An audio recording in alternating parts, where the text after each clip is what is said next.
রিশাদ আর ঋতু মিলে এমন একটা প্ল্যান সাজায় যার কারণে শেহজাদ আর ফাতেমার সম্পর্কের মাঝে ফাটল ধরে। হুট করে একদিন ঋতু আর রিশাদ শেহজাদের বাসার মধ্যে চলে যায়। এরপর ঋতু শেহজাদকে বলে, তোমাকে আজকে আমি একটা সত্যি বলবো, কিন্তু এটা শোনার আগে তোমাকে বলতে হবে তুমি আমাকে আবার মেনে নিবে। তুমি যদি আমাকে মেনে নাও তাহলে তোমাকে আমি এমন একটা সত্য বলবো যেটা শুনলে তোমার মাথা খারাপ হয়ে যাবে।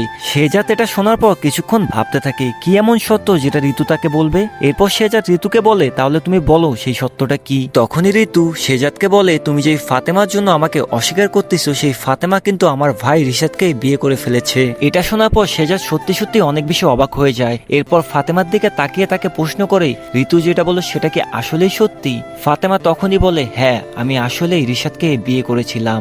এটা শোনার পর শেহজাদ অনেক বেশি অবাক হয়ে যায়।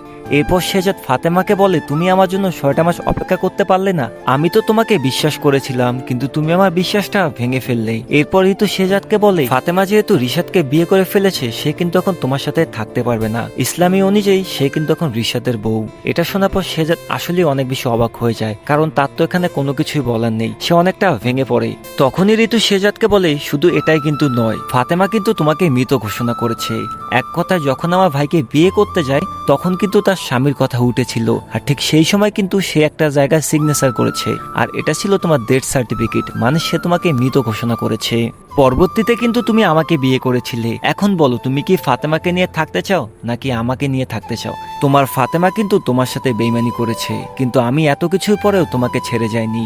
সব সত্য জানার পর শেহজাদ আসলেই ভাবতে শুরু করে ফাতেমা তো তার এখন বউ না। এরপর শেহজাদ ফাতেমাকে বলে, তুমি আমার বাসা থেকে বের হয়ে যাও। এটা যখন শেহজাদের মা শুনতে পারে তখন শেহজাদকে অনেকভাবে বোঝানোর চেষ্টা করে যে সে কিন্তু তোর ভালোর জন্যই তাকে বিয়ে করেছিল। সে যদি ওই সময় রিশাদকে বিয়ে না করতো তাহলে কিন্তু তোর আজকে স্মৃতি ফিরে আসতো না। শুধুমাত্র তোর কাছে থাকার জন্য সে কিন্তু এই ডিসিশনটা নিয়েছিল। এটা শোনার পর শেহজাদ বলে, আমি তোমাদের কোনো কথাই শুনতে চাই না। কিছুক্ষণের মধ্যে শেহজাদ সেখান থেকে বেরিয়ে যায়। একটু পরেই দেখা যায় রিশাদ দাউদ খানের লোকদের ফোন দেয়। এরপর তাদেরকে বলে শেহজাদ কিন্তু বাহিরে বেরিয়ে গেছে এবং তার সাথে কোনো বডিগার্ড নেই। এটাই আপনাদের সুযোগ। এই সুযোগে তাকে কিডন্যাপ করে আমরা লকার নাম্বার 92 এর খোঁজ করতে পারবো।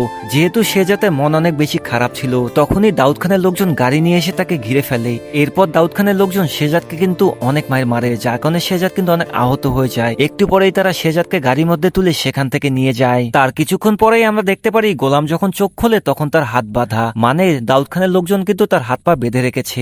এরপর দাউদ খান সেখানে চলে আসে আর শেহজাদকে প্রশ্ন করে লকার নাম্বার 92টা কোথায়। শেহজাদ তখন অনেক চেষ্টা করে তার হাত থেকে দড়িগুলোকে খোলার জন্য, কিন্তু এমন ভাবে বেঁধে রেখেছিল শেহজাদ চেয়েও সেটাকে খুলতে পারতেছিল না। গল্পে তো টুইস্ট তখনই ঘটে যখন দেখা যায় দাউদ খানের লোকজন আসলে শুধু সেদিন শেহজাদকে নয়, ফাতেমা তার মেয়েকেও সেদিন কিডন্যাপ করেছিল। তখন দাউদ খান শেহজাদকে বলে, তুমি যদি আজকে লকার নাম্বার 92 এর কথা না বলো তাহলে তোমার মেয়ে আর বউকে আজকে আমি এখানেই মেরে ফেলবো। তখনই রিশাদ সেখানে চলে আসে। এরপর একটা পিস্তল ফাতেমার দিকে ধরে। এটা দেখে শেহজাদ অনেক বেশি ভয় পেয়ে যায়, তাই বাধ্য হয়ে লকার নাম্বার 92 এর কথা শেহজাদ বলে দেয়। লকারের তথ্য জানার পর দাউদ খান অনেক হাসাহাসি করতে থাকে, কেননা এই লকারের ভিতরে এমন কিছু কাগজপত্র আছে যেটার সাহায্যে পুরো দুনিয়ার মধ্যে রাজত্ব করা সম্ভব। আর গোলাম কিন্তু লকারের কথা বলেই দিয়েছে, এখন কিন্তু দাউদ খান সমস্ত কিছুই জানে। এরপর রিশাদ কিন্তু শেহজাদকে গুলি করার চেষ্টা করে, কিন্তু দাউদ খানের লোকজন তাকে আটকিয়ে দেয়। কিন্তু গল্পের মতো তখনই ঘুরে যায় যখন চারদিক থেকে অনেকগুলো লোক আসতে থাকে। দাউদ খান নিজে অনেক বেশি অবাক হয়ে যায়, কারণ এই লোকগুলো তো তার নয়। ঠিক তখনই দেখা যায় শেহজাদ খান হাসতে থাকে।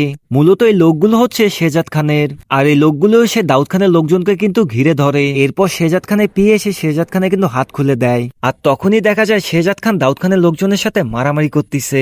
আর এই সুযোগে কিন্তু দাউদ খান সেখান থেকে পালিয়ে যায়। আর এখানে এই এপিসোডটা শেষ হয়ে যায়। আগামী এপিসোডে কি হতে পারে সেটি জানার জন্য চ্যানেলটি সাবস্ক্রাইব করে রাখুন।